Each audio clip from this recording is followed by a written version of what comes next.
Jean Francois Millet's masterpiece, the Angelus, features a man and a woman, both peasants, standing in the middle of the field with heads bowed in prayer, in a tranquil rural field at sunset.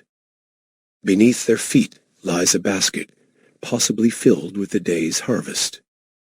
At first glance, the Angelus shows peaceful and tranquil scene and simple lives of the ordinary people. But below this idyllic facade, a dark and startling secret lurks. In Jean Francois Millet's iconic painting, the Angelus, the scene unfolds in the tranquil, rural setting of a field at sunset.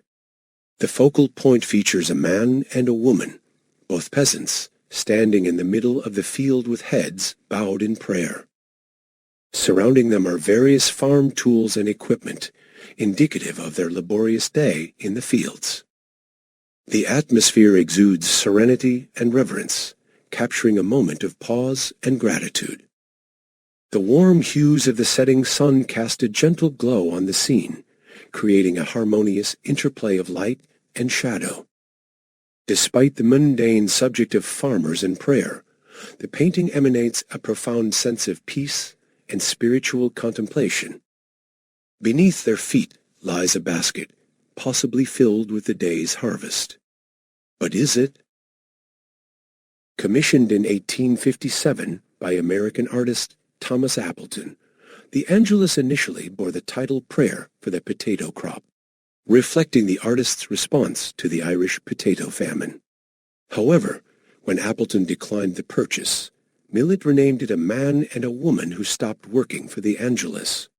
The Angelus garnered attention from artists like Vincent van Gogh and Salvador Dali.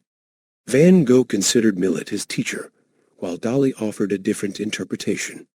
Dali proposed a theory that the seemingly peaceful painting concealed a tragic narrative, asserting that the praying couple mourned a buried child, rather than offering gratitude for a basket of potatoes. This sparked debates about the artist's intent and the role of interpretation in art. Dali's unique interpretation of Millet's The Angelus led to further investigations. In response to Dali's persistent claims, the Louvre decided to subject The Angelus to X-ray analysis, aimed to unveil any hidden elements or details within the painting. Interestingly, according to the X-ray result, there is a shape resembling a coffin drawn under the visible layer. While Dali's theory did not gain widespread acceptance among scholars, the X-ray analysis added a layer of mystery to the Angelus.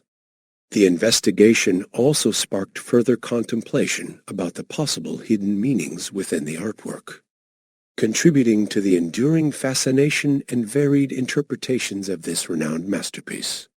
Today, the Angelus stands as one of the world's most renowned paintings. However, its initial reception was far from favorable. At the time of creation, Millet's financial struggles were profound, unable even to afford paint. The work remained unsold, exacerbating his poverty. A sympathetic collector eventually purchased it for 1,000 francs, yet popularity eluded the painting. Passing through various hands, it failed to sell, prompting Jules Van Praat, one collector, to exchange it for another Millet piece.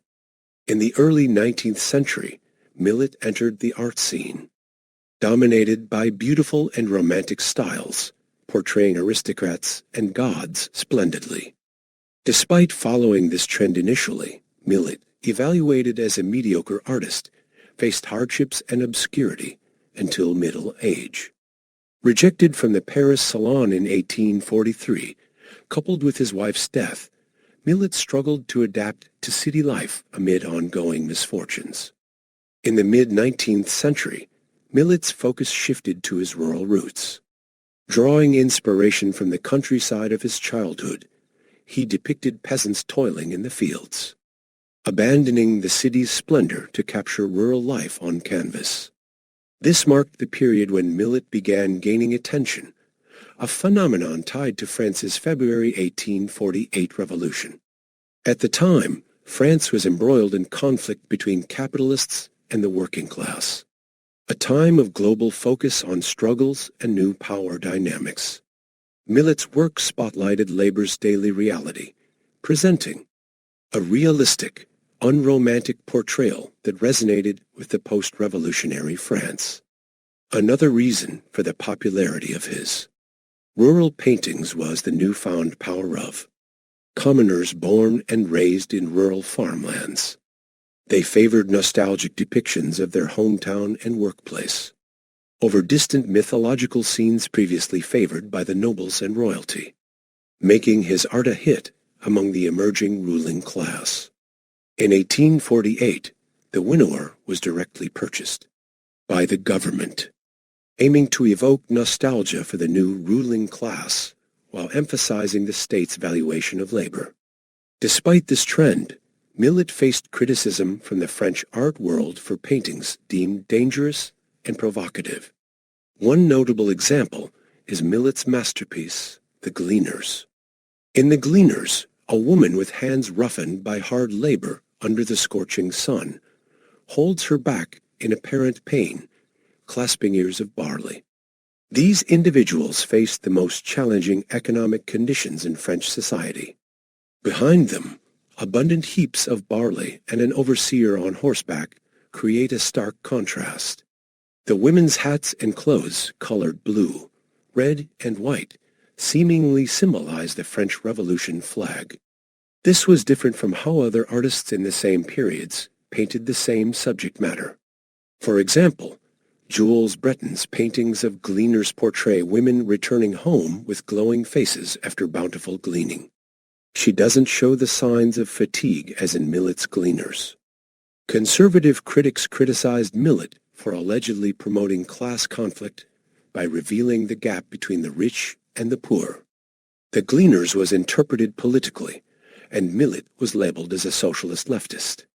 Despite this, the painting garnered appreciation from progressive forces, recognizing its realistic portrayal of the struggles faced by the working class. Throughout his life, he continued to depict the lives of farmers, conveying unprecedented reverence and peace. The diverse interpretations of Millet's paintings persist because they capture the reality he loved. Millet believed that portraying reality with sublime emotions imbued art with genuine power. Despite the harshness of rural life, farmers paused to give thanks at day's end. A scene Millet lovingly captured in The Angelus, reflecting the reality he cherished. Now, as you look at the Angelus, what do you see?